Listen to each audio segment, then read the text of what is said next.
This is TWIS.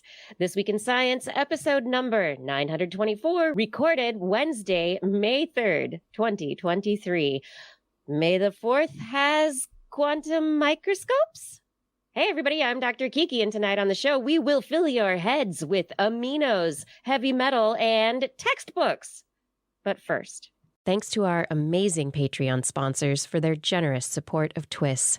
You can become a part of the Patreon community at patreon.com/thisweekinscience.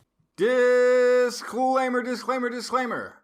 Published in 1859, On the Origin of the Species, Charles Darwin's theory of evolution, is one of the most important scientific theories ever proposed. It changed the way we understand the natural world, our place in it, as every explanation that preceded it was wrong. Not just a little wrong either. Not fuzzy on the details or mistaking correlation for causation wrong, but critically, fundamentally, irreconcilably wrong in every way. Before Darwin, species were thought to be generated, like NPCs in the simulation, created by a divine being, remaining unchanged throughout time. Understanding evolution is foundational to the understanding of biology, providing a framework for understanding the diversity of life on Earth, how organisms are related to each other, how they change over time and adapt to their environments. Evolution is key to understanding how ecosystems function, how they are affected by human activities, and how that affects humans.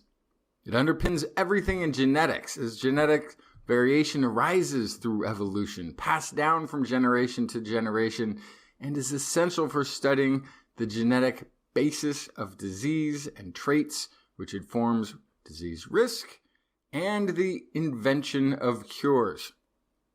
It is also critical for understanding human history, the deep evolutionary history of how humans evolved over time, how they are related to each other and animals, plants, and bacteria too. Microbiology is at its core a study of evolution, gained traits, lost traits, adaptive responses to changing environments. So it's extremely disheartening to hear that one of the most populated countries on Earth, India, evolution is being currently removed from textbooks for children. So hopefully this trend is reversed, because otherwise a tremendous portion of Earthlings will grow up without being interested in This Week in Science, coming up next. I've got the kind of mind that can't get enough. I wanna learn everything. I wanna fill it all up with new discoveries that happen every day of the week. There's only one place to go to find the knowledge I seek. I wanna know what's happening, what's happening, what's happening this week in science. What's happening, what's happening, what's happening this week in science. Good science to you. And a good science to you too, Justin. And no Blair this week. She is on a holiday, but we're here to have a great time and talk about all the science with you out there. Thanks for joining us for another episode of This Week in Science. We have so much fun and serious topics to discuss this week. We're really looking forward to bringing them up. Are you ready to drop that science beat, Justin? Yeah, let's do it. Okay. Let's see. On this week's show, I have brought stories about quantum microscopes. Can we has them? Yes. May the 4th make them so. Okay, we'll talk about that in a minute. Photosynthesis, there's some new fun stuff related to photosynthesis and Bose-Einstein condensates, making amino acids out of the air, and then pollinating frogs, heavy metal seals, and reading your brain. What do you have? Heavy metal seals. I've got a letter from about 1,800 scientists and pro-sciencey folks in India about the textbooks removing Darwin. I've got a little to read on that. We'll talk about that there too. I've got a question, like one of those question mark headlines. Are the aliens listening? Question mark. It's going to be kind of a fun story there. Black Are ice they? on the Greenland ice sheet, what that's all about. And getting beyond the blood-brain barrier. Ooh, I know this story. I'm excited about that one. Yeah, that's going to be a great one. Okay. So, for all of you out there, if you are just tuning in for the first time, this is where I tell you that if you want to subscribe, you can find us all the places podcasts are found. We stream live here weekly on YouTube, Facebook, and Twitch, Wednesdays, 8 p.m. Pacific time until the show ends, usually, hopefully, kind of a tight 90 minutes. And yeah, there's a little eyebrow raise there from Justin. And we are on social media if you would like to follow us as TWIS Science on Instagram and on Universidon. And we are This Week in Science on Facebook and TWIS Science on Twitch. There's all sorts of things out there. If you want to find us, you can find our website most easily, twis.org. Let's get started. Let's get into the little teeny tiny wonderful things in the world. And how do we see the little teeny tiny wonderful things in the world, Justin? With a microscope. Yes, microscopes. Now, we have microscopes that use all frequencies of light to be able to see smaller and smaller and smaller things. We've got electron scanning microscopes. We've got microscopes that use X-rays. We've got microscopes that are using all the different light wavelengths. However, light is limited in how it can be used to visualize things in cells, because as soon as you start using particular frequencies like green or red to boost the amount of resolution that you have by using a very, very fine frequency, a particular frequency, and boosting the power of that wavelength, what happens is it gets very damaging. And so we can only look at tissue that we don't mind destroying as we look at it. So to do things like look at cells as they're dividing, to look at anything that's alive without destroying it as you're envisioning it, well, you have to, it's hard. We are limited. We can't see all the things. But now there may be some work that is published in Nature Communications out of Caltech that will be allowing us to see at higher resolutions, and in effect is using quantum entanglement to double the resolution of light-based photonic microscopes to the Heisenberg limit. Okay. Oh, I didn't know there was such a thing, such a limit. Yes, there's a limit. So light, we have Heisenberg's uncertainty principle that's related to where and Heisenberg's limit dictates how far those photons are going to be going. And also it involves the entanglement aspect of whether or not light is a particle or a wave. Now, in this particular work, the researchers were able to, instead of just using one photon, like one photon of light goes down a microscope and bounces off of whatever you're trying to look at and comes back to your eye, gets magnified through glass, and oh, that's exciting, we get to see it more clearly. Well, in this particular case, they entangled two photons. So they have created quantum microscopy by coincidence. Coincidence. Oh, now we need a coincidence principle limit on top of the uncertainty. Yes. So you have an object that you want to look at. You have two entangled photons. You send them down separate paths. They interact with whatever material at an exact point in tandem. And because they're acting in tandem and they're entangled, it can actually double the power of the microscope. And that's how it's going to allow the power of the microscope to be doubled without increasing that intensity of the light beam. So it's like sending a single photon. The strength of the beam or the amplitude of the beam is acting like it's a single photon, but because it's entangled, you get the power of 2 for 1. So it's like a TWIS candy bar microscope. Sorry. But this microscope will be able to massively increase the resolution of our microscopy, doubling it so that we will be able to now see the interiors of cancer cells without destroying them in the process of their division.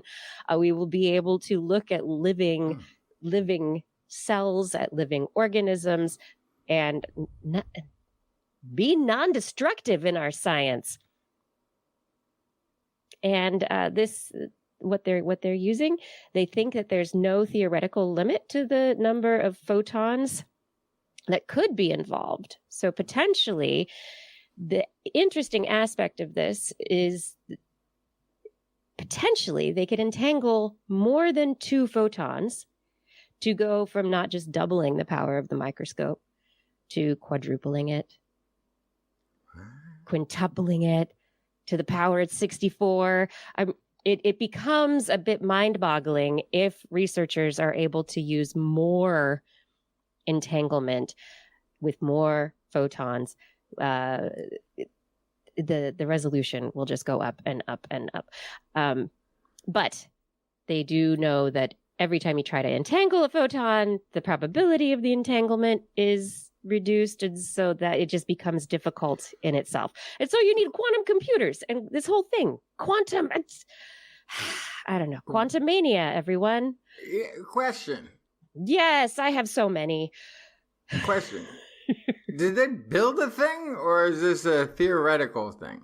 They have built it. Yes. They have built the thing. They have built it. So, but it's a lab microscope. So we've got optical apparatuses, laser beams that are shining light. They're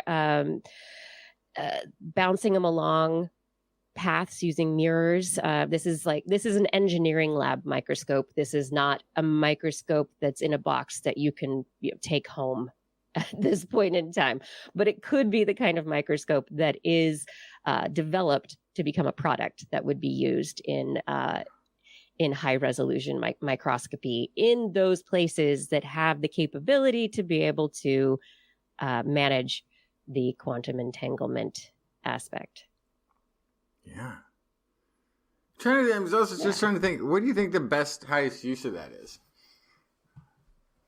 I mean, where do we want to catch a living cell that's not going to be destroyed? Well, there are so many aspects of biology that we haven't really viewed yet. We've been using the SLAC linear accelerator I think they changed the name of it, the Stanford Linear Accelerator. They have their LINAC, and they've got another X-ray production device that they've been using to make little movies, high-resolution movies of the insides of cells. But this is the kind of thing where instead of relying on single images taken over time, we might actually be able to view things occurring, that molecules interacting with each other, mRNA interacting with if we get down to that level ribosome, of interactions, that would be really useful. Yeah. Yeah. So if we're looking at the internals of cells and can get to molecular level stuff, that's the level that would be very exciting. But even just being able to observe,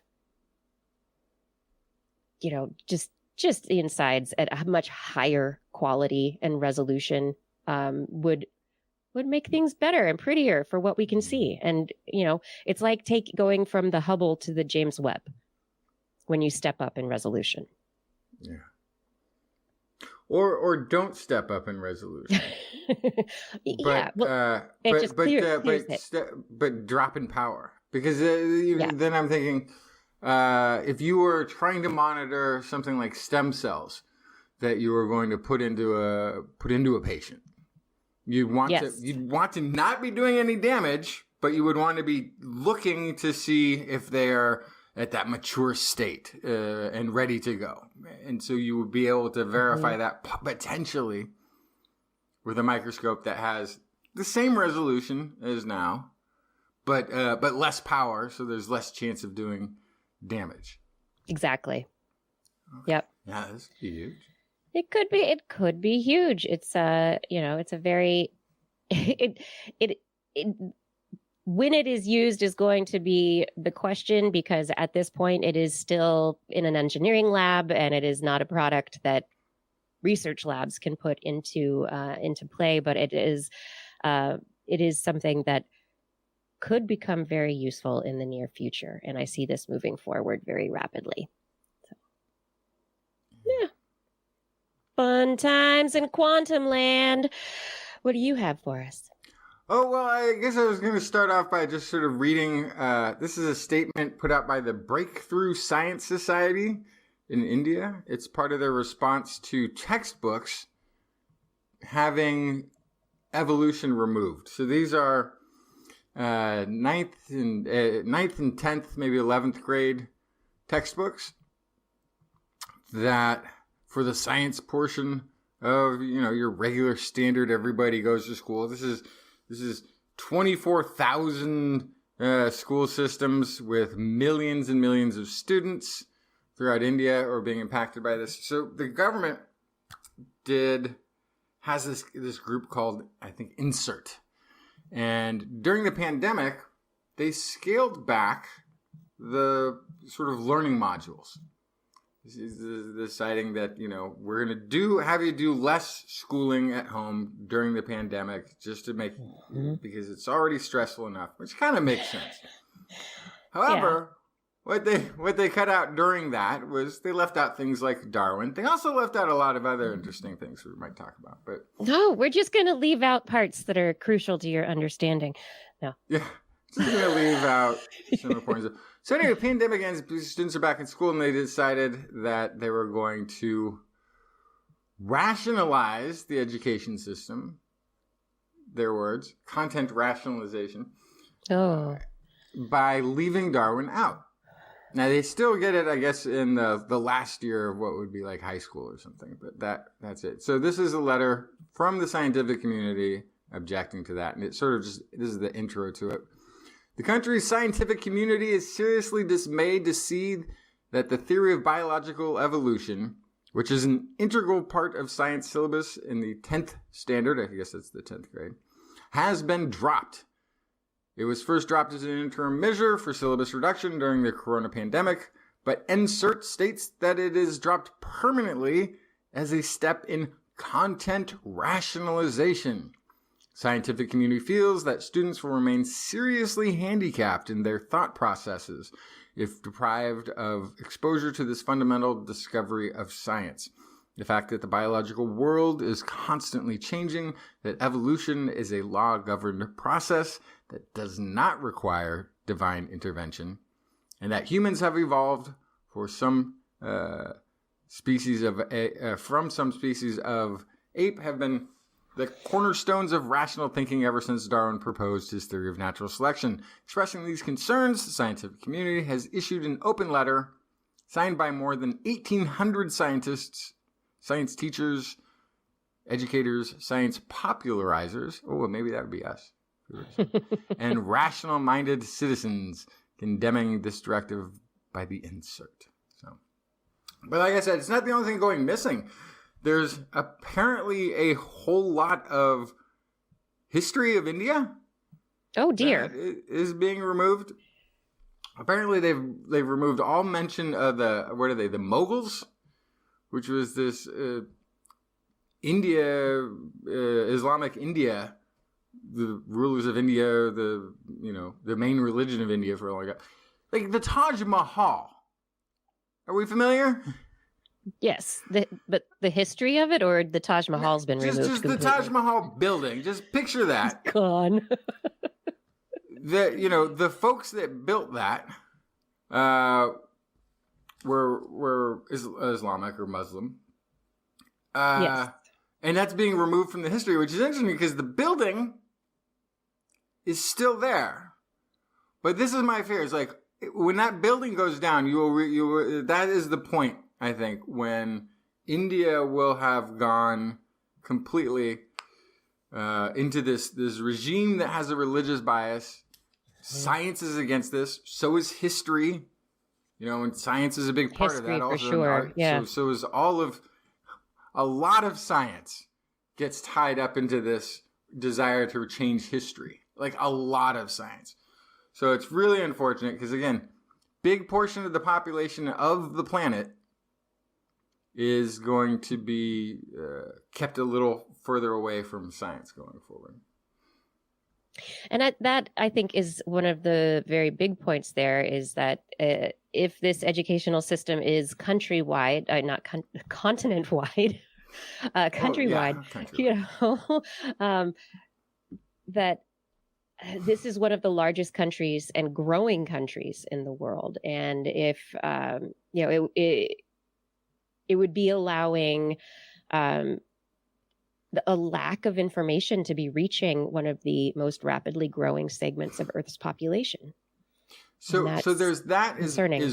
is absolutely like, and then the other part is what happens when you get rid of good information?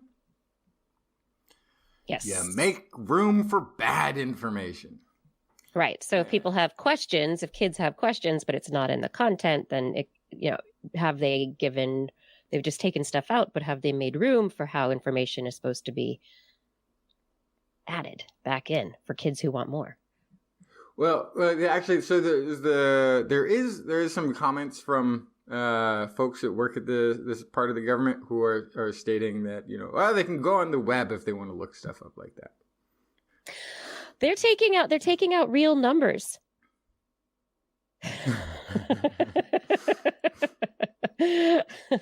No, let's see. We've got in math, just looking through this. So contents of the textbooks have been rationalized in view of the following: overlapping with similar content in other areas in the same class, similar content in lower or higher classes, the difficulty level, content which is accessible to students without interventions from teachers and can be learned through self-learning or peer learning, and then content which is irrelevant in the present context.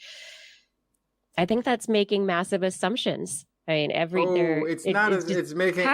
how many of these school kids, I mean, that's the big argument here in the United States. How many of these school kids really do have access to all the information, to finding real educational information as opposed to biased information? Yeah, and it's very agenda driven too, apparently. So this is also, it's fitting Sounds with familiar.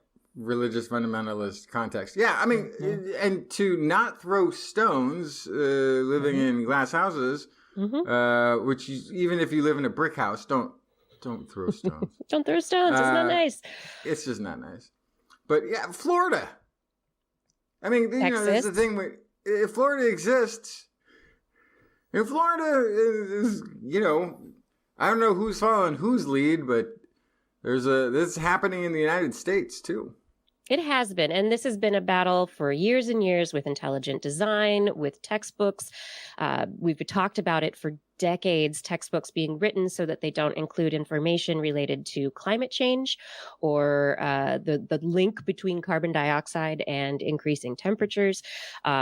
We have textbooks that have been edited in conservative states across the country, or in school districts across the country, where they are trying to take out information related to history, related to science. And so this is nothing new. It's just same game, different country, right? But the stakes are huge. And yeah, I agree. Yeah. This is it's a big deal. Hopefully they can do something, right? Yeah, and it's by the numbers too is also part of the thing. Like, I'm not sure that I won't say. I was going to say I'm not sure we were going to get any great scientists out of Florida in the first place, but that's not fair. I know. But certainly, India, schools. You got 1 billion people. Like the smart science kids are going to be in greater numbers there. and to hear that they're going to be discouraged, or it's like one of the things too. It's a funnel, right? Yes. The earlier you get that interest going in science, the more you're moving through that funnel towards becoming scientists. The longer you wait to try to spark that interest, the less individuals you will have going along that path. So partly it's talking about 1 billion or more people. And if you have these grades where the possibility of, out of this population of 1 billion or more people, how many of them are going to make it to grades 10, 11, 12, where this information about Darwin and evolution is being included? It's not being included in the lower grades. So like you're saying, it's not just getting kids interested in it, it's getting them exposed to the information so that they have a basis for understanding the more complicated content later. But also if they leave the schooling system because of whatever forces end up leading to that outcome, they have had instruction and they have some place to start. Yeah. It makes me sad. I want as much information for children as possible, right? We should think kids are smart. Kids learn things. Kids pick things up very quickly. Oh yeah. Oh yeah. And you talk to these people who are scientists, as we occasionally do, as you are one of. Mm-hmm. And when you say when did you first get interested in science? It's not like, oh well, it was my second year of college and I took a science class for the first time. I thought, hey, that's no. It typically starts much earlier. Yeah. Most physicists or something like this kind of know that they're interested in this, or cosmologists know that they're interested in this by like age 10. They're already like, knowing the names of the planets, or paleontologists may have already known all of the names of dinosaurs that a brain can hold at one time by the time I liked making mud pies and playing with worms. Yeah, who knew? My interest in science came much later. Well, no, that's not quite true. That's not true. The interest was there from watching all those Nova specials, and then from a couple of good science classes at school. Yeah, but we can't put all of the content's available to those kids that are interested. It's out there. It is, but the schools are there. The educational system is there to give a basis for everyone. And if that is the basis for a democracy, then when you lead away from that, it's putting another little hatchet mark in the pillars of democracy. Let's talk about photosynthesis and how cool and interesting photosynthesis is. You want to do that? Yeah. Okay. So photosynthesis, we know light hits the leaves of the plants and the trees. And photosynthesis is the process of turning that light energy into the air that we breathe, using up the carbon dioxide in the atmosphere. And yes, Justin's pointing at a plant. Yes, plants. They are good air cleaners, good oxygen producers. They're wonderful. And photosynthesis is the key to this. There are little chloroplasts within the leaves that have specialized structures within them, photosystem 1, photosystem 2, which lead to the movement of energy through the cells and allow for that transfer of light for electrons and ATP creating, and the whole process to get started that ends up releasing oxygen in the first place. So researchers are really, really interested in looking at how the energy moves through these chloroplasts and the photosystems. And there's one study that's out today or this last week related to figuring out the last step in photosystem 2, which leads to how the electron moves around. So basically one photon, it's like a game of baseball. One photon gets in, there's a batter up to bat. The batter, hits the photon, whatever gets electron moves through the photosystem one spot. And so you've now moved from your ground state of 0 energy to 1. And then another photon comes, and that electron moves to second base. And you've got another electron on first base. Another photon, you've got an electron on third base. And then another electron comes in, you've got a home run, and you make oxygen. And so it was this last step between third base and home, creating the oxygen. Everyone's like, we got to figure out what's going on here. Well, they figured out some more steps. Super awesome. But there are other questions involved, which is like, really, it's not as direct as that. The electrons, there's no baseball diamond set up in the cells of these leaves that's transmitting the electrons around. I know. But I just learned that from you. So now imagine that baseball player who's running from home to first to second to third and back home again, that instead of hitting every base, in between each base, it's like a completely random obstacle course where it's like, this way looks great. No, this way looks great. I'm going to go down this slide because that makes it faster. And I'm going to go over here and that makes great. And see, so now, if sports was actually like that, I would totally watch. The baseball player is finding the easiest, fastest way to get to each base. Okay, so that's the electron. The electron's the baseball player. The electron is like, just, I'm going to get there as fast as I can in the easiest way possible. And each time, it's kind of different how it gets there. And so it's this randomized path through the chloroplasts and the photosystems until the oxygen gets actually released because you have enough energy built up. Okay, so some researchers at the University of Chicago looked at what they see as internal to this movement.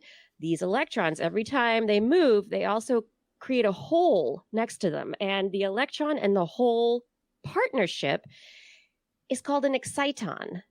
And this exciton, as it moves around, is very similar to where they've also seen excitons turn up in Bose-Einstein condensates. These superconducting materials, we only see them work and allow this specialized, really easy electron flow in highly crystallized structures at sub-freezing temperatures. The plant has this in a very kind of randomized, not highly crystallized way, just kind of randomly popping up in there. It works really well. We've never put it in our models because that makes our models for photosynthesis too confusing. Researchers think maybe we should be putting it in our models for photosynthesis now. But they're finding what they're saying are these islands that independently within these photosystems act like little baby superconductors, like little Bose-Einstein condensates at room temperature, because plants are working outdoors, whatever, and when they're in the sun, maybe it's a little warmer than room temperature, right? These plants are doing the work. And they're creating, out of non-crystallized structures, these little islands that act exactly the same and allow a more free electron flow. How does that happen? We don't know. But basically, there are little baby tiny Bose-Einstein condensates popping up in little islands in plant leaves and making it easier. Yes, hard jars, path of least resistance. Making it easy. This is published in PRX Energy as of April 28th, and the researchers are very excited about, what this could mean for creating future photosynthetic materials of our own, for solar materials, for harnessing the power of the sun, for understanding, creating superconductors at room temperature. There are all sorts of potential understandings that could come out of actually including these excitons into the models for photosynthesis and making the models of photosynthesis a little bit more complicated so that we can actually start modeling reality a little bit better. Yeah, it's always nice. It's always nice to have the model as close to your reality as possible. Close to reality. Yeah, I think that's the part that is That's what we want, but we have to start out with the spherical cow, right? You start out with the thing, it's like, oh, yes, the cow. It might have legs, but let's just make it a sphere. A sphere with maybe little stick legs. Makes it easier for the math, makes it easier for the modeling, but it isn't real. But then you have to start including information that makes your cow look more like a cow. And that's what has happened with climate change modeling, right? It's gotten more accurate. We've gotten better resolution. I don't think we're working with a spherical cow in our climate change modeling anymore. We're much better. Yes. Anyway, I think it's very exciting. I like thinking of these little exciton islands in my plant leaves. Nice. Superconducting plant. Tell me something else, Justin. Do you want to tell me something else? Aliens? I'll tell you something else. Yeah. So islands in space. That's what solar systems are. Planets on them. So this is kind of an interesting take because I have been thinking that we are going silent as a planet. So radio waves, television broadcasts, radio, these are waves that don't just bounce around on the Earth. They go out into space. And they keep going out into space.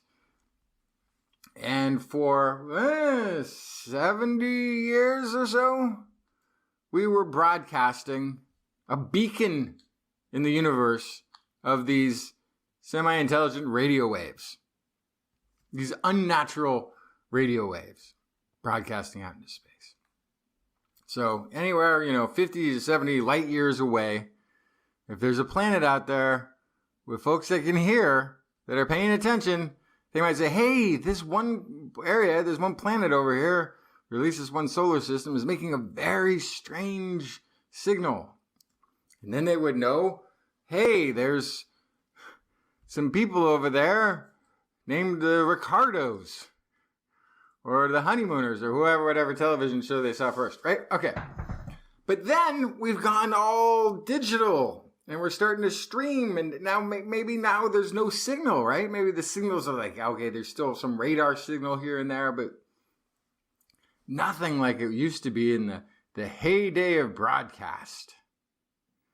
Right? Well, we're getting soft and hollowed out, right? It's just less, right? Right? Well, according to scientists at the University of Manchester, maybe not. This is Professor Mike Garrett, team leader of the project and director of the Jodrell Bank Center for Astrophysics at the University of Manchester. And I'm going to try not to do the fake British accent. Yeah, try. Do your best. Although we have fewer powerful TV and radio transmitters today, the proliferation of mobile communication systems around the world is profound. While each system represents relatively low radio powers individually, the integrated spectrum of billions of these devices is substantial. Current estimates suggest we will have more than 100,000 satellites in low Earth orbit and beyond before the end of the decade. The Earth is already anonymously bright in the radio part of the spectrum. If the trend continues, anomalously, not anonymously. The Earth is already anomalously bright in the radio part of the spectrum. If the trend continues, we could become readily detectable by any advanced civilization with the right technology. This is different than what a lot of people have said. They're like, we're getting quiet, we're going away. It's the opposite. We're going quiet, and so no one's going to hear us. And so it's just, we send a message, nobody hears it. Somebody else sends a message, we don't hear it. But no. Yeah. So models which demonstrate the signals that aliens might be receiving from the Earth were generated by SETI, the Search for Extraterrestrial Intelligence, at their Hat Creek Radio Observatory. The modulation of the radio leakage generated by mobile communication towers on Earth as it rotates on its axis as it might be measured by an observer located at Barnard's star, which is, I think, one of the closest star to where we are. Simulations show that Earth's mobile radio signature also includes a substantial contribution, and that is growing as the world's countries become more and more developmentally, technologically advanced. Enabled. Yeah. Mm-hmm. Next, the team is going to extend their search to other contributors, such as Wi-Fi. Wi-Fi, right? Yeah. Yeah, because Wi-Fi is like, oh gosh, it's not that, it's tiny little, but if every house is broadcasting, it's one thing when every house was receiving signals. Mm-hmm. Why did the towers have to be so powerful? So they could send that signal to all those receivers. Now, every household has one or more of these things generating frequencies. So, But that we have to wonder about. I mean, there's so much attenuation. I wonder how that would end up growing over time if you're additively putting it together with your neighborhood or the whole planet. That to me is fascinating. If we all how much are we adding? Once, yeah, and we all whisper jump up and down. Yeah, at the same but time. Just on one side of the planet. We need to scrunch the Earth out a little. Right? We'll do a wave. Everybody jump on the count of 1.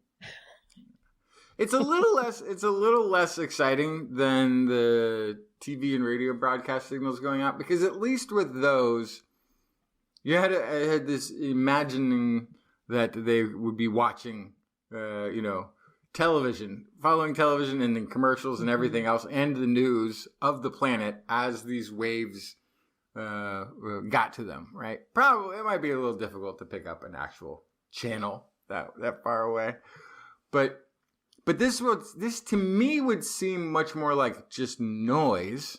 Yeah. Yep.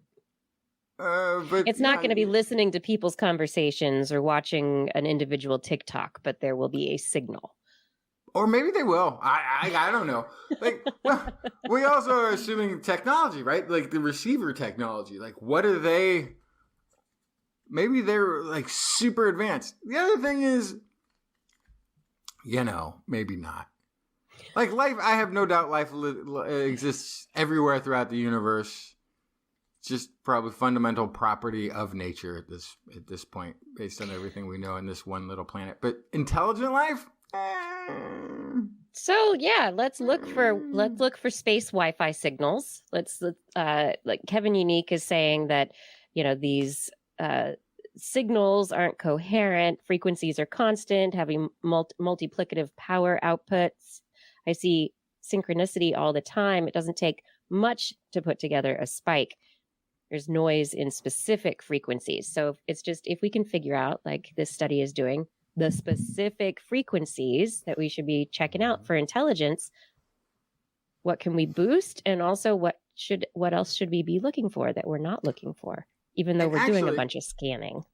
And that's a great point too, because if we know the frequency that we're the loudest at, we would want to use that to send out a signal if we were hoping to communicate, because that's the place that people would be tuning into. You tune in, if you have nothing but silence on the radio and you tune in, there's this one like, and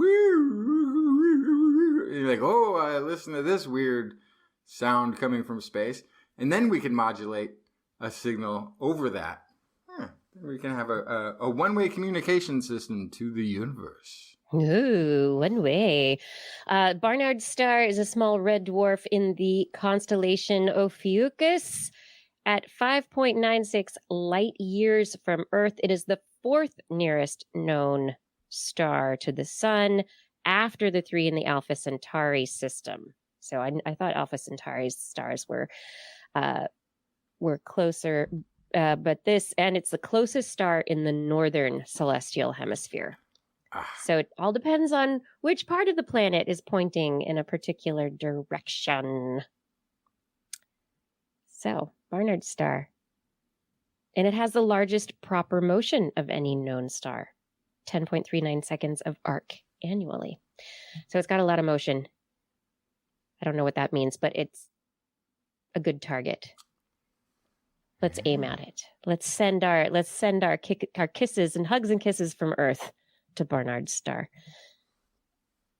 Meanwhile, here on Earth, in order to survive the coming climate change apocalypse, we will be figuring out what to do with our carbon dioxide. Oh my gosh. We're using more and more land to feed the cattle, to grow the sugar, to make protein? Yes. A lot of manufactured protein is actually a product of sugar fermentation. Sugar takes lots of ground to grow, and that again is not sugar that we're necessarily eating. It's going into our livestock feed supplies. Anyway, protein needs building blocks. So the fermented sugar usually is used to create these amino acids, the building blocks of the proteins, and to then create a hydrolyzed protein of sorts. You put it all together, make a protein powder or a crumble, and make food pellets and feed it to the animals, and the animals are healthy. So are the bodybuilders and the sports junkies who like to protein pound. Anyway, we also, in addition to, we need to figure out how to use up our carbon dioxide because we have too much in the atmosphere. It's making it too hot. We need to stop doing so much agriculture for the livestock. And if we're going to keep eating the livestock, we have to figure something out there. So researchers have just published their study, Cell-Free Enzymatic L-Alanine Synthesis from Green Methanol, in the journal Chem Catalysis. What does that mean? Cell-free enzymatic L-alanine synthesis from green methanol. Well, what they've done is they've taken carbon dioxide captured from manufacturing sources. So carbon dioxide capture, using it as a source for the production of energy, chemicals, and fuels. In this particular case, the fuel is methanol. They are converting carbon dioxide to methanol using solar energy in this particular case. So it's not using any additional energy off the fossil grid in what they have designed. They have a multi-enzymatic cascade using 10 enzymes to then produce the necessary amino acid L-alanine.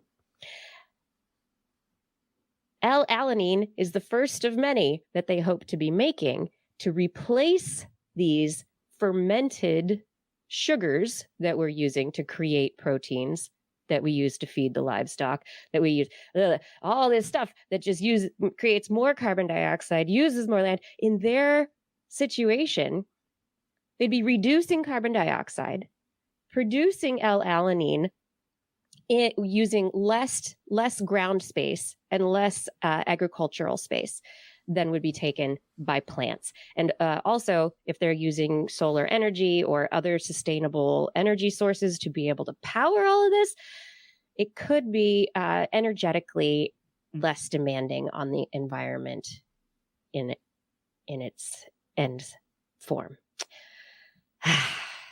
Yeah. So that produced amino acids. We're figuring out how to do it. It doesn't sound sexy, but someday it's going to be what's going to be keeping you alive on the space station or on that rocket ship to Mars, or when you get to Mars, because you can't grow any plants. Or in your cubicle. Or in your cubicle. In the mega skyscraper in that one part of the planet where humans still are allowed to go outside. Yes, possibly. Yes. I don't know. I mean, you could whatever future may come. Whatever sci-fi future may come, but I like to think of it as an optimistic step or a promising step forward in the multiple-pronged solution that it provides. Yes, JG. First thing, picture a solar cow.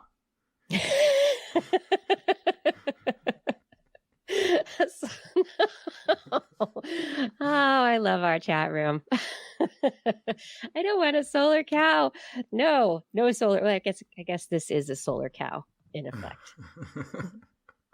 It really might be. It's a greenhouse gas cow. Well, no, a solar cow. That's good. Do we have any more stories for this first part? No, this is the part where we go to the break and we come back as with Kiki's Animal Corner. It's not Blair's Animal Corner, that's for sure. Who? Not this week. What? Who?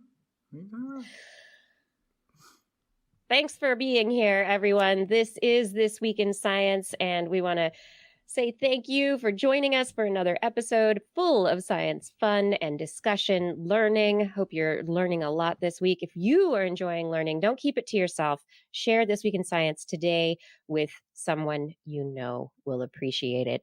And additionally, if you are really enjoying the show, you know you can head over to TWIS.org and become a supporter of TWIS by clicking on the Patreon link and choosing your level of support. Everyone $10 per month and up will get thanked by name at the end of the show. $15 a month and up, you'll get a sticker every once in a while. It's like every 3 months, you'll get a new sticker. Who knows what it's going to be? But you're going to get it. Okay. Now we will come back with da da da da da. I'm not going to play the song because it's just not right to play the song when she's not here, but it is not Blair's Animal Corner. I feel like it should be a game show, but it's not going to be.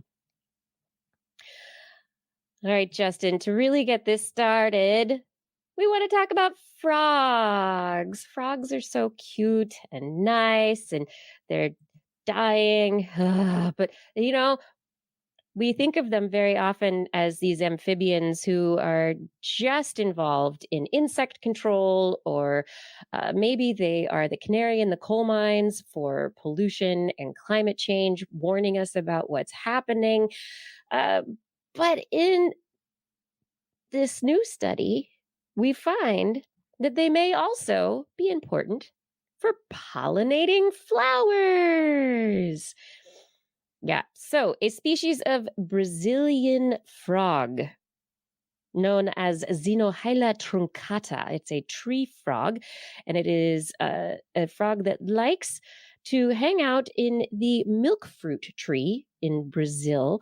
These little frogs eat the fruit of the tree, they drink the nectar, and dun dun dun, they climb into the flowers of this milk fruit while they're there sipping the nectar. Oh, right, just like a small insect might do, or a bird possibly.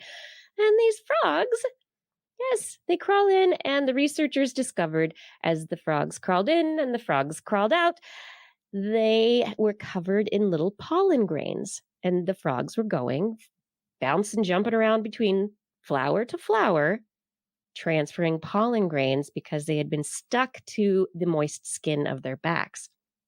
This is the first time this has been seen in an amphibian species. It's not, or in a frog species specifically. So they don't know if this is, yes, the effective way that one of the effective ways that this milk fruit tree becomes pollinated, or if this is something that is an evolved adaptation, if this is by accident. I mean, it seems very much like it could be by accident, but the fact that these frogs do love this particular fruit so is one particular point of how this relationship may be taking place.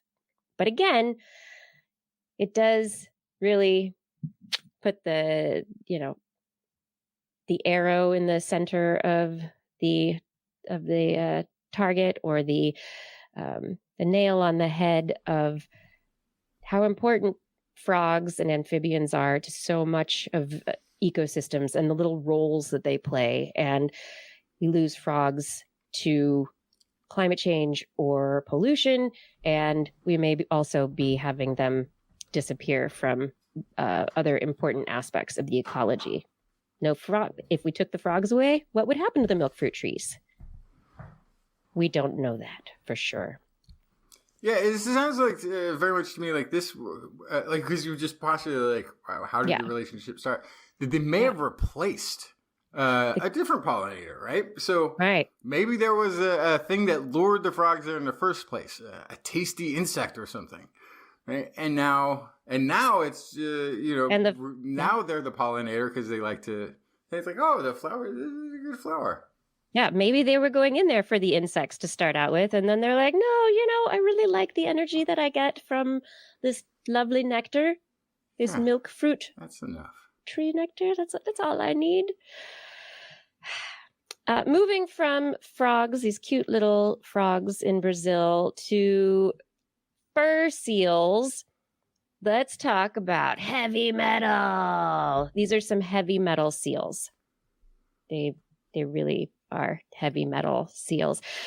These fur seals, they're called the Juan Fernandez fur seals because they have been found on remote islands off of the coast of Chile, about 600 kilometers off an archipelago that is also known as the Juan Fernandez archipelago. And so these are the Juan Fernandez fur seals. These fur seals, they hang out there and they hunt off the coast of the archipelago, off of the coast of Chile. And these researchers who were studying these fur seals, of course, were analyzing their poo, because what's the easiest way to find out about what a fur seal's going out and hunting and eating than to grab their poop, because they're pooing on the rocks on shore, and it's easy to find, and you can be like, oh, now we know what they've been eating. And so they published their study in the Royal Society Open Science and determined that these fur seals were eating something that was massively contaminated with heavy metals. Oh, no. Yes, mercury, cadmium, and this is a super isolated environment. So the researchers are like, how is all this heavy metal getting into their diet? Where's it coming Can I guess? from? Go for it. What do you guess? My guess would be a coastal fish that is in a heavily industrialized area that is also heads out to the archipelago, what do you call it? Archipelago, yeah. And that they're eating those fish, and that's how it is moving up the food chain. You are very, very, very, very, very, very close. Very close, but not specifically. So instead of just fish, these seals love to eat squid and octopuses that they find, and also fish, but that they find in the area off the archipelago, which happens to be a gyre. It is an area where there is not a lot of mixing, and there's a bunch of it's the South Pacific subtropical gyre. So there's a lot of ocean plastic. Settlement. Yeah, there's tons of ocean plastic. They think that this plastic patch is bigger than India. This is part from their article they wrote for The Conversation. In addition to the plastic, you have phytoplankton that are existing in the gyre. These don't have really high concentrations, but there's other zooplankton along with the algae, the phytoplankton. So the phytoplankton have evolved in this area where zinc in the gyre, because for whatever reason, zinc is low. Phytoplankton likes zinc. Here, there's not a lot of zinc, so apparently the phytoplankton have evolved to use cadmium. So we've got cadmium-filled phytoplankton. The phytoplankton get eaten by zooplankton. The zooplankton get eaten by fish. And so we have this cascade, like you were talking about, of bigger and bigger and bigger stuff, where the cadmium is getting, is building up and building up and building up in all these organisms as it goes up the food chain, ending up eventually in the octopuses that the fur seals love to eat. However, the octopuses, mollusks anyway, they don't know about the octopuses, but they know that mollusks are able to take heavy metals and isolate them. And they have an organ that is called a hepatopancreas. It's like a liver pancreas. It's all mushed together. Their hepatopancreas is able to isolate the heavy metals. And so the animals live without the toxic effects of the heavy metals. And then the octopus does fine, is doing great. The fur seal eats the octopus, and they think that the fur seal is just eating everything, right? Eating the hepatopancreas where it's all built up and that what but they think that the fur seal should be getting sick. The levels of mercury and cadmium that are in the fur seal's poo suggests they are they're ingesting massive quantities of these heavy metals. But they don't know like what's happening because the fur seals are not sick. They seem to be fine and healthy. They're getting rid of a lot of toxic heavy metals. So what's happening? Have the fur seals evolved a special mechanism of dealing with heavy metal poisoning? We don't know. And that's the key take home of the story is these are heavy metal seals. They just it's passing through them somehow, or they're dealing with it. It's not making them sick like it would make us sick. Interesting. So this Gyre region. Yes. It was also intriguing. Gyre.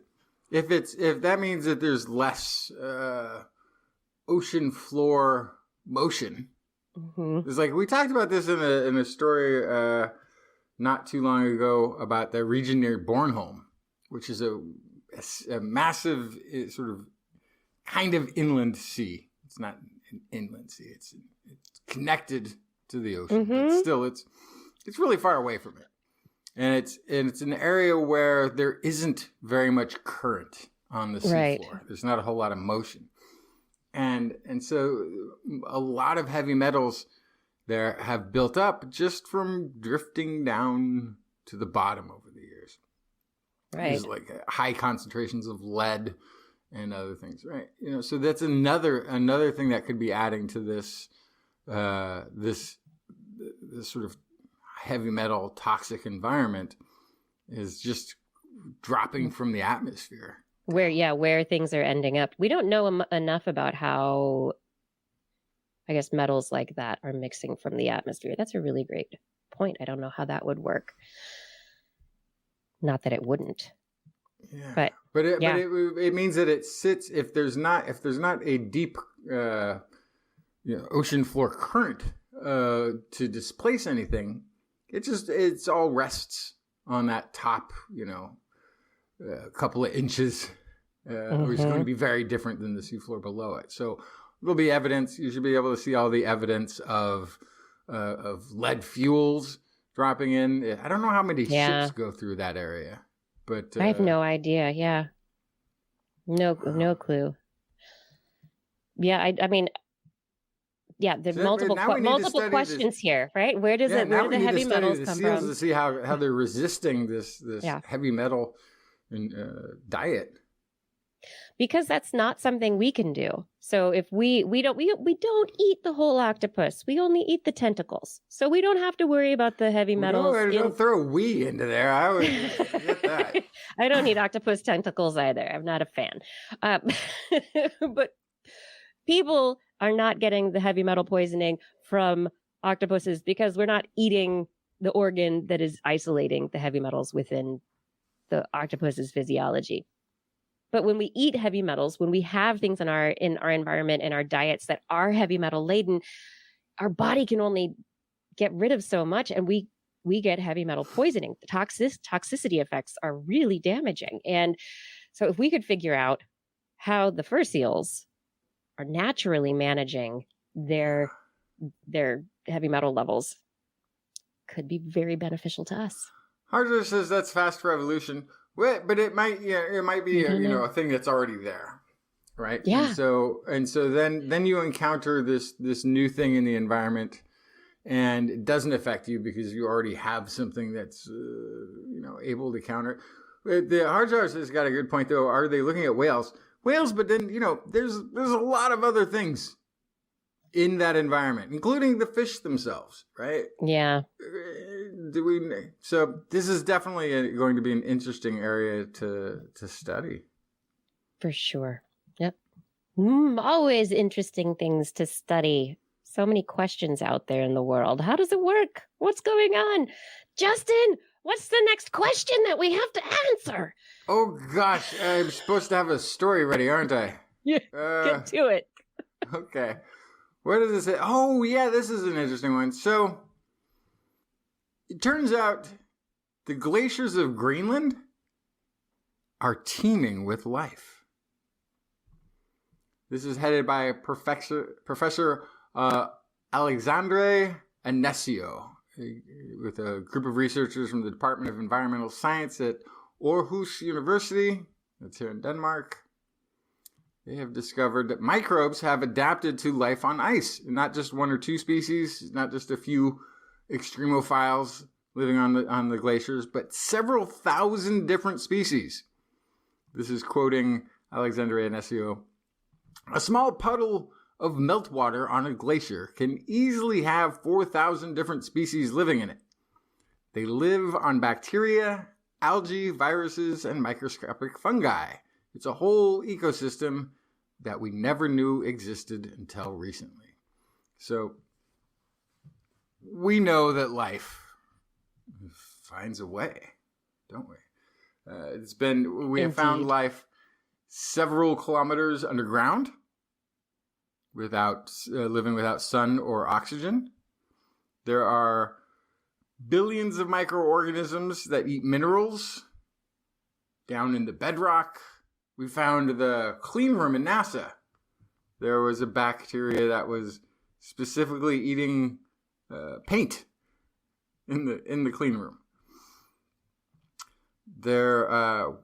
What else? We've got we got the tardigrades. They got to go to space. Come back. They took a colony of more than 3,000 tardigrades outside a satellite and sent them in an orbit around the Earth for 10 days. And they're great. Exposed to the vacuum of space. And, all the radiation that would be lethal to, and 68% survived. So life does find a way, but until recently, researchers believed that the ice had too little nourishment to sustain life. Plus, it's really cold. But, of course, the scientists were wrong. And gleefully so, because now they have something cool to study. So there is nourishment. It's just incredibly small quantities, explains Anesio. One of the microorganisms on the ice that the researchers spent the most time investigating is a small black algae. The algae grows on top of the ice and actually tints it a little bit black. What's interesting there is when the ice darkens, it absorbs more heat. When it absorbs more heat, there's more ice melt. So the researchers think that what they're saying is growing patches of this black ice from the algae. Yeah. Is accelerating ice melt. Now, it's not because of global warming, right? But what they're saying is that because global warming is extending seasons, it's extending the amount of time that the black algae has to spread. And so it's gaining more territory, it's gaining territory more rapidly than it has in the past, and is in a more sustained way. And they think it could be increasing the surface melt by 20%. That's a lot. That's cool. That's very significant. Yeah. That's extremely significant. And as it grows, that impact will be greater and greater. Yeah. Yeah. And part of why I guess that they think that the reason they have this black pigment is actually designed on the algae's part to protect it from the radiation of the sun. But that heat kind of like like a melanin or a little fungi or algae melanin. little UV protection so that it can survive the solar radiation. And it's, they can only use the water that's present when it's melted. Mm-hmm. So you start to see this synergistic effect. Yeah, a very great example of evolution too, where a species is becoming successful because its adaptation to one thing, solar radiation, is increasing its biome, the environment in which it can inhabit, and so it grows. Yeah, this is reminding me a lot of the permafrost melting as well. So we have the permafrost, which is supposed to be frozen, but it starts melting, and there is a natural breathing that takes place to this ecosystem over the seasons as it melts slightly. The bacteria within the permafrost get warmed up, they release methane. There's other stuff in the permafrost that gets released, but then the more the melting happens, the more the methane is released, the more the methane's released, the more the melting happens, the heating, the melting, and it's a feed forward cycle. And there are a lot of those. How do we put the brakes on? That's what we need. Yeah, apparently NASA is very interested in this fungi as well. Because for one thing is, there's not a lot of water in space, but there is ice. So one of the things that would be more likely than searching for microbes in arid dust on the moon, for instance, would be looking for the ice patches on the moon where the water is present. And if something can live there where water is present, where there's no atmosphere to speak of, and there's just radiation. Right. Yeah. Something like this algae would be the type of candidate you would look for. You would want to be able to find a signal of or a sign of on another planet. Yeah, for sure. I want to find the signal. That's extremophile if I ever heard one. What else do you have? Oh, yeah, you want more, do you? Oh, yes, give it. More science. Oh, what did I say I was going to... Oh, this story. Yes. So, now I don't really completely understand this story, but there's a... Okay, so can you explain, I'll actually start by asking you a question, Kiki. Yes. Can you explain to me the blood-brain barrier? Because I have it wrong. I have it wrong in my head. And I understand technically what it is this boundary between the brain and the blood. That's why they call it the blood-brain barrier. Uh-huh. But where it exists, because I pictured it sort of like a hairnet, like just covering the brain, but it's covering the blood-brain barrier is actually covering the veins. The vasculature. Yeah. The vasculature of the brain. Yeah. So it's like it's like a skin. It's an epidermis of sorts. It's tight cellular bonds that line the blood vessels so that it makes it very, very hard for anything to squeeze through. Little tiny things can diffuse through down their gradients. Water can go through osmotically across the barrier, but it's when you get to be big molecules, they get to be too big to pass through. But really, it's not a barrier, it's not a sheath. These are cells. Right. So they're wrapped in a couple different kinds of cells, including some types of neurons. But they're not. It's not a covering over the whole brain. It's the individual vascular veins that are going to the brain that are wrapped, as opposed to they wouldn't be wrapped. But the veins in the rest of the body aren't wrapped the same way, right? Not as tightly, no. But we do have the same kind of control in our gut. So when we talk about people, so there are levels of like cellular adhesion and tightness at different places in the gut, and that different areas throughout the body, depending on how much movement you want between an area and the blood or the blood and other cells. These barriers, as we call them, are very important to impede or allow movement of molecules.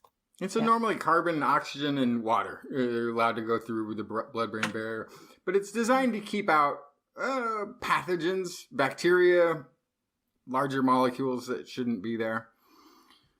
One of the problems, which is a great thing because we don't want these things just making it to the brain all the time. That'd be terrible.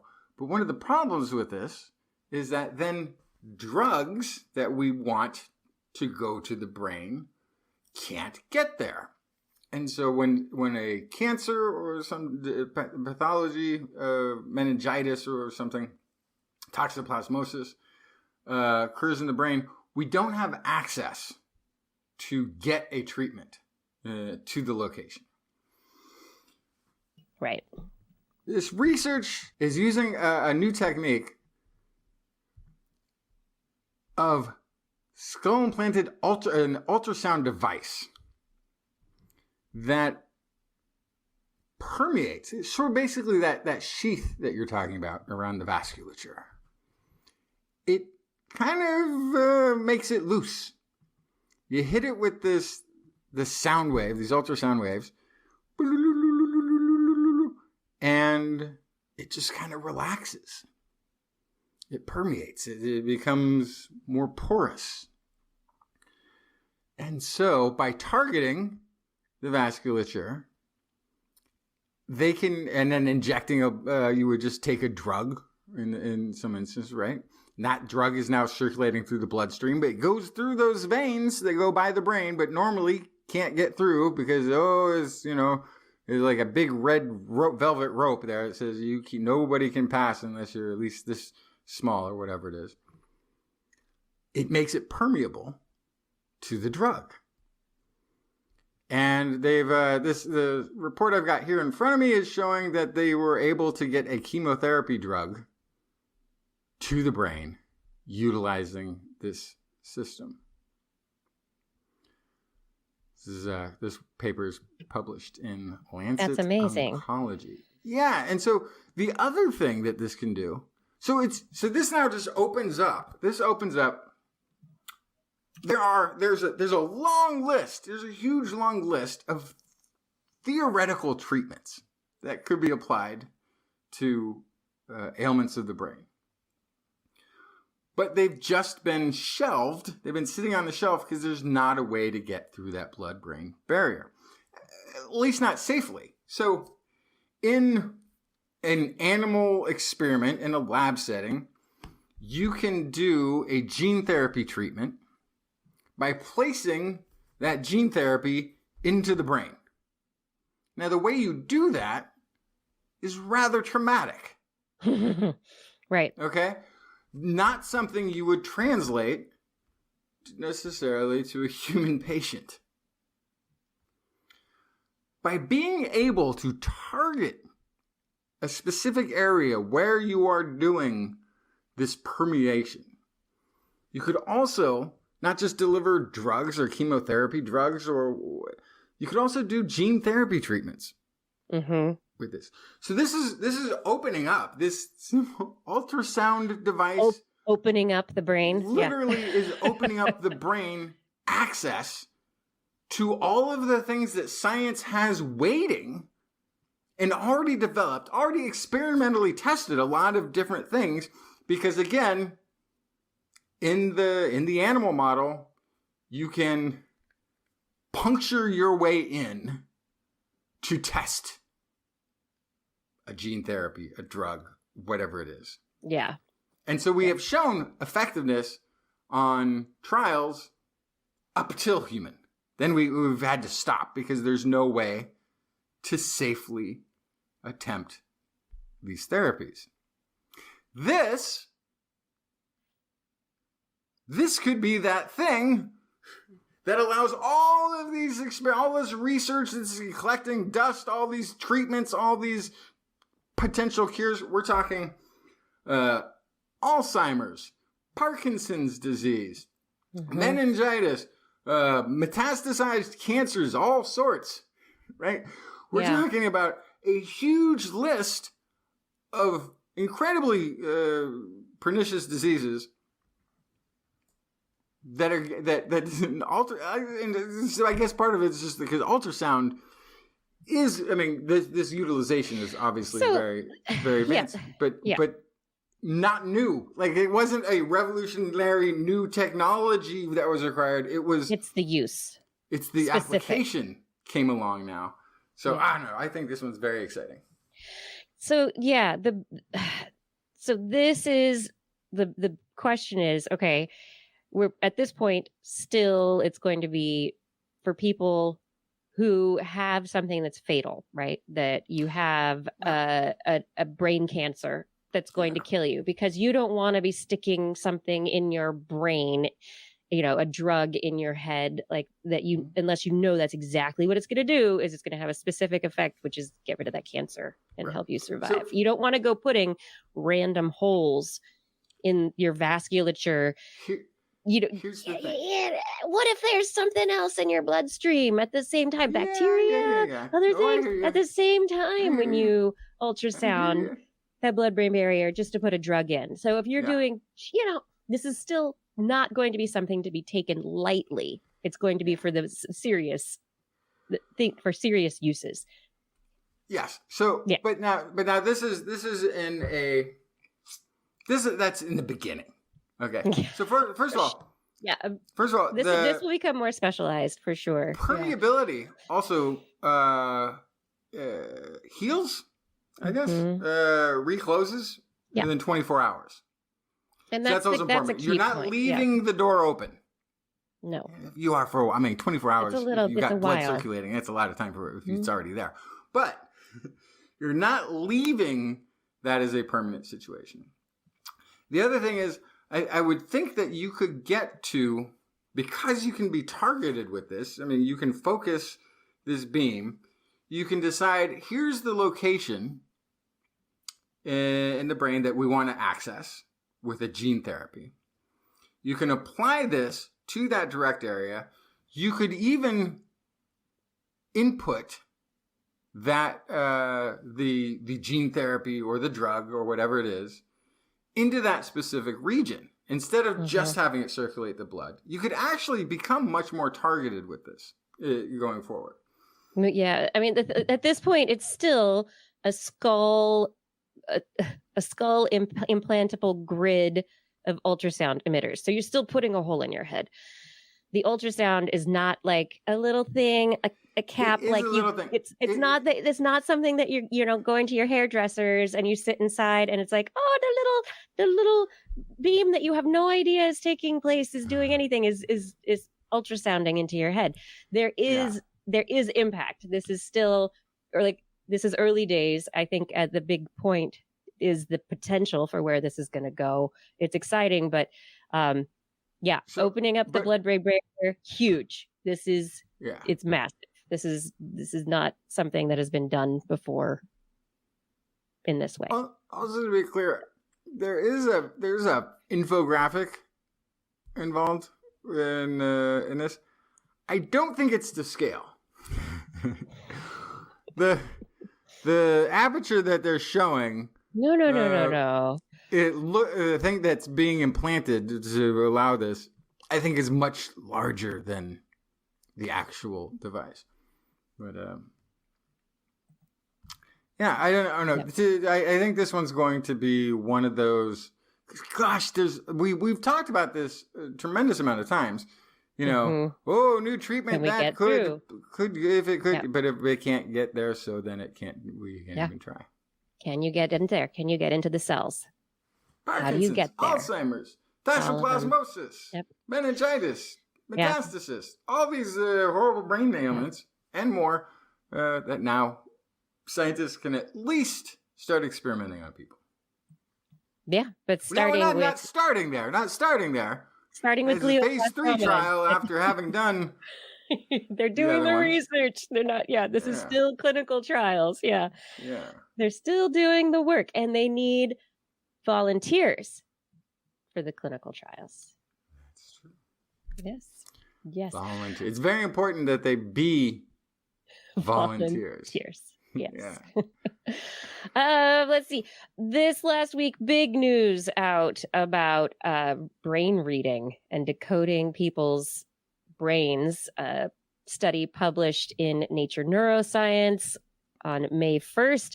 Semantic reconstruction of continuous language from non-invasive brain recordings. People have been very excited about this story. Headlines are across the board sensationalizing it.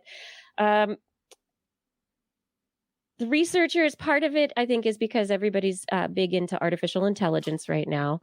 The work for this group out of UT Austin has included machine learning and an algorithm to learn brain activity based on fMRIs that are monitoring the brain of volunteers while they are listening, or while they listened in this case, to a bunch of podcasts and heard people talking and were listening to the words that were being said. And then, so the decoder, this machine learning system, had to learn what a particular person's brain looked like when it was thinking particular words, when that person was thinking particular words.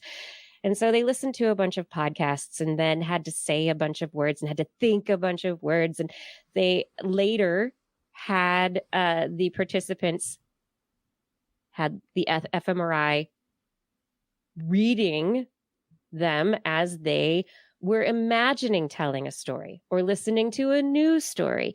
And the research has reported that the machine learning algorithm, I'm not going to say artificial intelligence because I know Patrick is going to get on my Patrick Pecoraro. You'll talk to me a bit about that one. This machine learning algorithm was able to kind of, not all the time, but about half the time, produce text that closely matched the intended meanings of the original words that the participant was thinking. So, wow. So it's like 50% of the time it could kind of do it, but it didn't really always do it. And it was only for the people it was specifically trained on.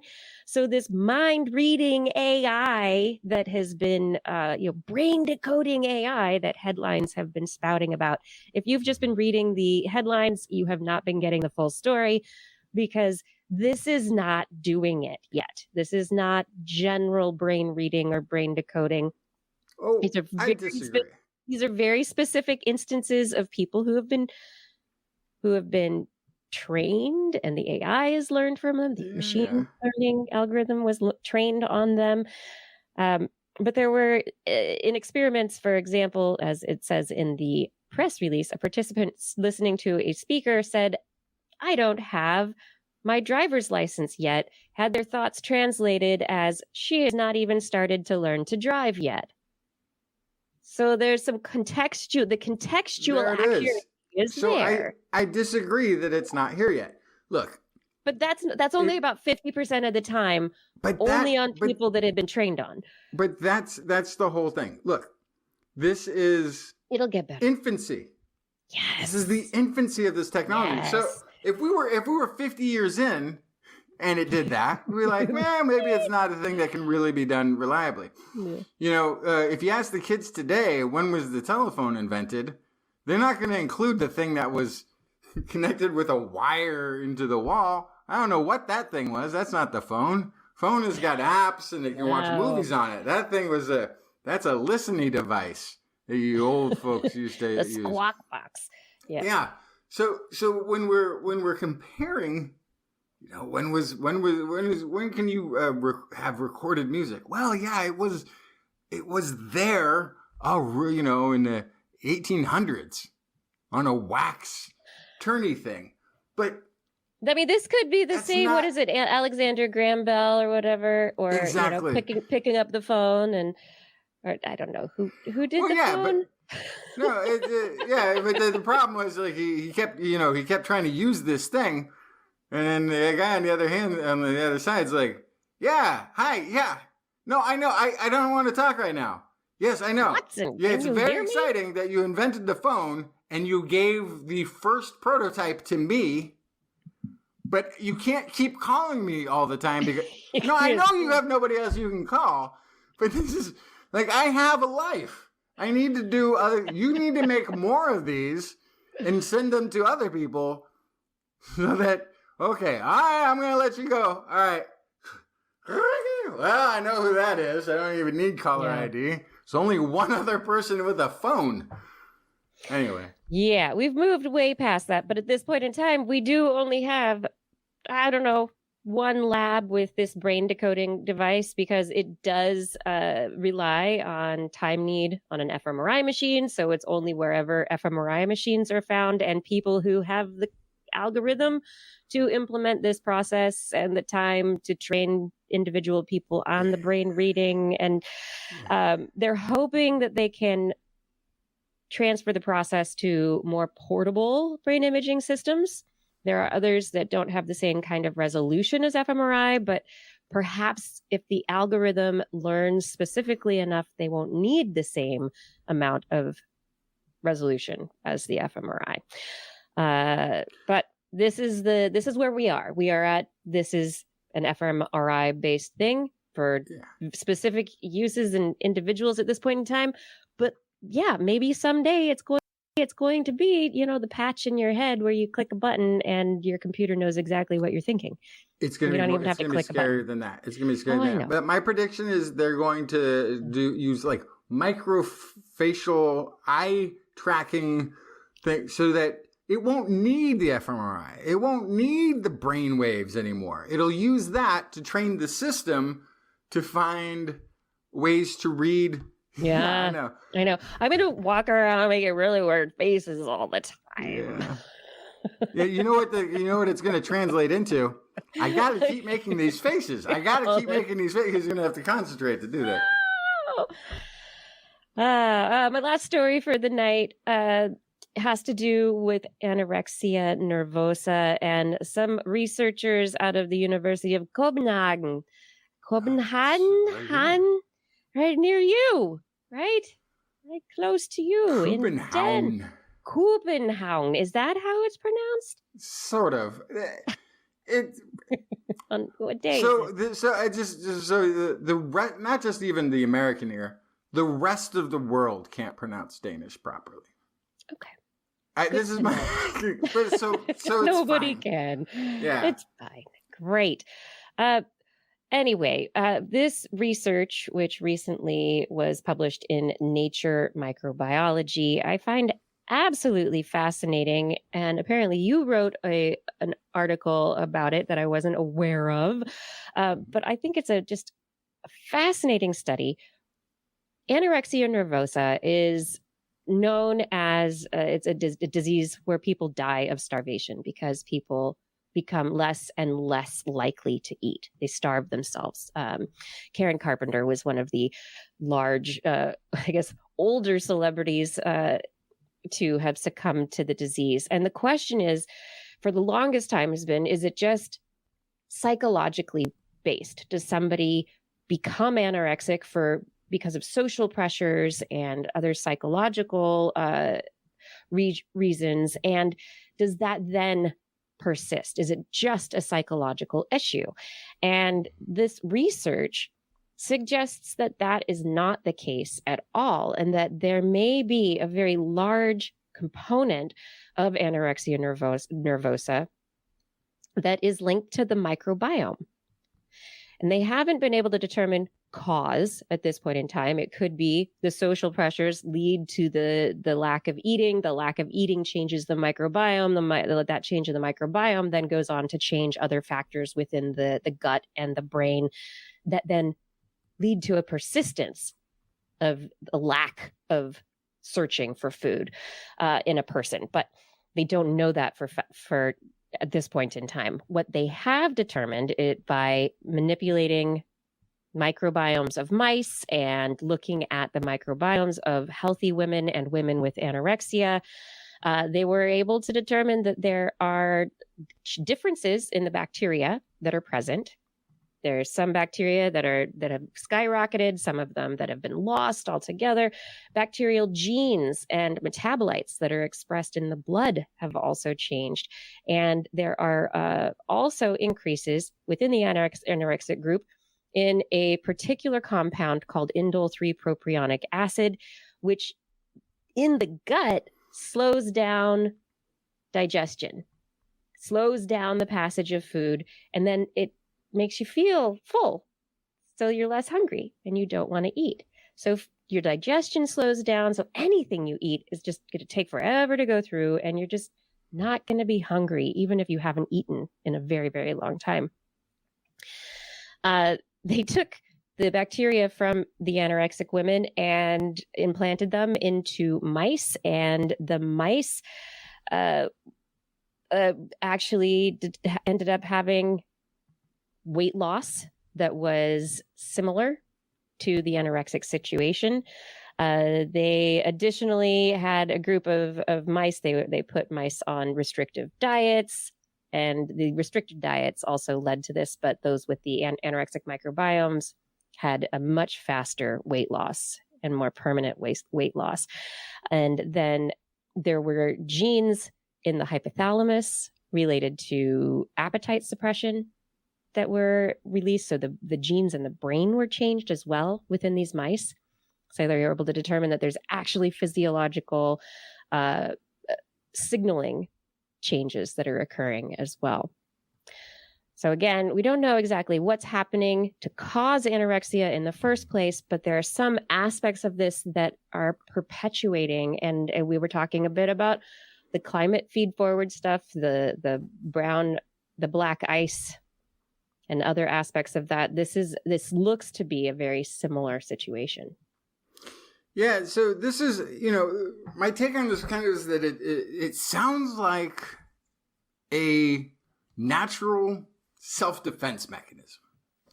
Yeah. The body is unaware of, on one level, the psychological drivers, I would say. And so it says, okay, I'm in a food-restricted scenario. I need to slow down digestion because I'm going to need a continual use of these nutrients over a longer period of time until I find food again.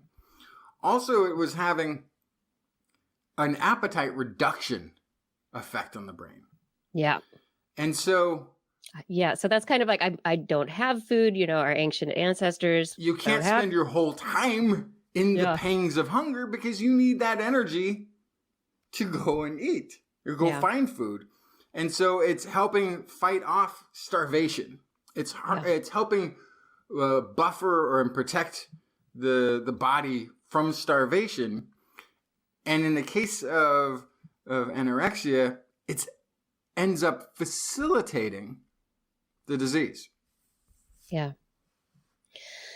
I think that this kind of research is going to really help our understanding of anorexia, and will move whatever treatments have been used in the past away from solely psychological research or psychological treatments, which I think, if I don't know what treatments are currently being used, but any treatments that could be used to change the gut microbiome to increase appetite, to lead to the jumpstart of wanting to eat again, is potentially helpful. It's not going to solve those initial problems. So certainly mental health approaches are important as well. But, to see that that this is bigger than just a mental health issue, that there's a holistic aspect to this that's really important to take into account. Yeah, and we're finding more and more evidence of this. We were talking about forms of depression that have been linked to the microbiota. We've talked here about the resistance to feeling hungry and also having lower energy output because again it's the body is trying to conserve energy in this anorexia microbiome. We're finding these gut brain connections to be extremely significant, and so there should be any treatment of behavior that is being facilitated by molecular signaling from the gut needs to also be addressed in the gut.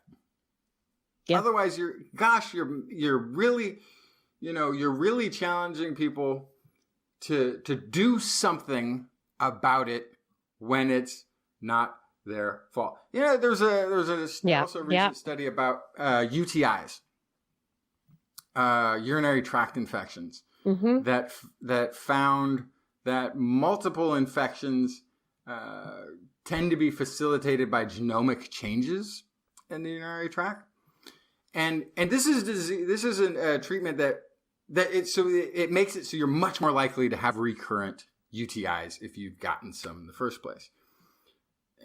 And you can imagine for generations, it's been called an hygiene issue.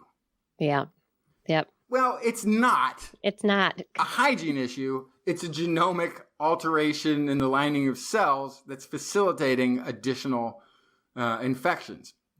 So I think the mental health industry is going to have to come to terms with this to some degree too. That the things you've been doing aren't going to be enough, or they're just wrong.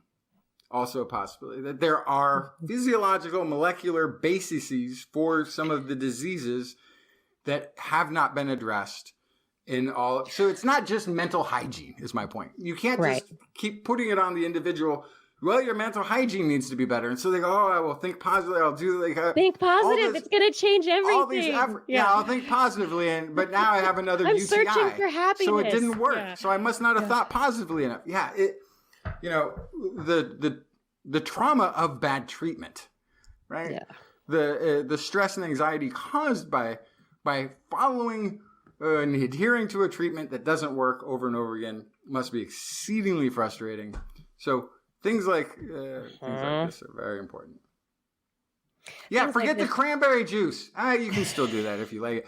But cranberry juice is delicious. It can be wonderful. But these poor people who are pounding cranberry juice and, like the instructions for UTIs are just like, here's how you wipe yourself. Here's how you clean yourself. Like, okay. There are going to be. If you're a 50-year-old woman who's getting recurring UTIs, it's not your hygiene. There's other things involved. Right. There's hygiene is a place to start, but it's not the end of the story. It is if it's like, okay, you know how to wipe. Fantastic. Let's move on. And we're going to talk about these other aspects that are very important as well, and other things that we need to be aware of. Yes. And I think, it's not all one thing or another, and it's not going to be all pharmaceutical. It's not going to be all positive thinking, happy. But if we can look at the system, right? It's the gut-brain system. And I just pointed at my brain as I said gut, and I pointed at my gut as I said brain. Because and I think that kind might of as well. It's That's the point. It's true. That's the point. Yeah, exactly right. Yeah, and so it is it is a system, and that's how our bodies work. And so whenever we take anything as independent and try to work just on that one thing, that's what scientists get in trouble for, right? Not being interdisciplinary enough. You're just in your bubble in your glass tower. Anyway, yeah. But yes, please, mental health professionals, please pay attention to this. And doctors, please pay attention to this kind of research, because this is the research that's going to help save lives and make lives better. This is the kind of stuff that is going to matter. And it's amazing to me that we haven't known more about this previously. Yeah. Why is this taking so long? Yeah. But I think that's it for me for stories. Do you have anything else? No, I think I'm good. I think we did a really good job, just the two of us, on this tight 90 tonight. Yeah, absolutely. Totally. All right, everyone. Thank you so much for joining us for another episode of This Week in Science. We are so glad that you were here talking with us. in the chat room, hanging out with us over there. YouTube, Facebook, Twitch. I see all of you in our Discord as well. Everyone who is here for the live, thank you for being here. It's great to have your interaction. Also, thank you to Fada. Thank you for show notes and social media work. Thank you to Identity 4 for recording the show. Justin, thanks for getting up early and doing the show with me. And Rachel, thank you for editing the show. It's really wonderful to have you doing that work. And to our Patreon sponsors, as always, thank you for all of your support. Specifically just by the way, Kiki? Yes. Because the other week we didn't have, when you weren't here. Did you make it update it?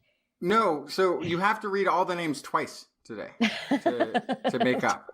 Is that what you said I was going to do? Yeah. That's what I promised the audience. You'd say each name 2 times as you went down the list. So do I say Craig Greg Potts or Yes. Craig Potts? You got to say the whole name twice. Yeah, Okay, Craig Potts. Yeah. How about I say the name and then you say the name? Oh, it'll take too long because I was like, wait, what did you say? How do you pronounce it again? It's easier if you do it. Craig Potts, Marie Gertz, Teresa Smith, Richard Badge, Kent Northcote, Rick Loveman, George Chorus, Pierre Velazar, John Ratnaswamy, Carl Kornfeld, Chris Wozniak, Vegard Chefstad, Hal Snyder, Donathan Styles, aka Don Stylo, Don Stylo, Ali Coffin, Reagan, Don Mundis, Stephen Alberon, Stephen Alberon. You're doing great. Keep on. Daryl Myshak, Stu Pollock, Andrew Swanson, Fred S104, Skyluke, Paul Ronovich, Kevin Reardon, Noodles, Jack, Brian Carrington, David E. Youngblood, Sean Clarence Lamb, John McKee, Greg Riley, Mark Hessenblow, Steve Leisman, aka Zima, Ken Hayes, Howard Dan, Christopher Rabin, Richard, Brendan Minish, Johnny Gridley, Jaime Dave, Flying out, Christopher Dreyer, Artyom, Greg Briggs, John Atwood, Rudy Garcia, Dave Wilkinson, Rodney Lewis, Paul, Rick Ramus, Kurt Larson, Craig Landon, Stu Doster, Jason Olds, Dave Neighbor, Eric Knapp, EO, Adam Mishkan, Kevin Parachan, Aaron Luthen, Steve DeBell, Bob Calder, Marjorie, Paul D. Disney, David Simmerly, Patrick Pecoraro, Tony Steele. And breathe. And if you would like to support us on Patreon, please head over to twist.org and click on that Patreon link on next week's show. We will be back broadcasting live Wednesday, 8 p.m. Pacific time, and again at 5 a.m. on Thursday, Central European time. Just on our Facebook channels and also from twist.org/live. Yeah, and if you want to listen to us as a podcast, just search for This Week in Science wherever podcasts are found. Don't go to your shower and shout for This Week in Science unless there is a machine like Alexa or Siri or something who will give you podcasts while in your shower. Yeah, then maybe that'll work for you. Yes. If you enjoyed the show, get your friends to subscribe too. For more information on anything you've heard here today, show notes and links to the stories will be available on our website, www.twist.org. You can also sign up for a newsletter. Newsletter mailing list. There we go. You can contact us directly. Email me, Kirsten at thisweekinscience.com, Justin at twistminion@gmail.com, Blair to ask her why she didn't show up tonight. She's on holiday. Don't email her about that. At blairbaz@twist.org. Put TWIS somewhere in the subject line. That's right. So your email doesn't get bubbled by a sound maker and then burst through a barrier no, don't do that.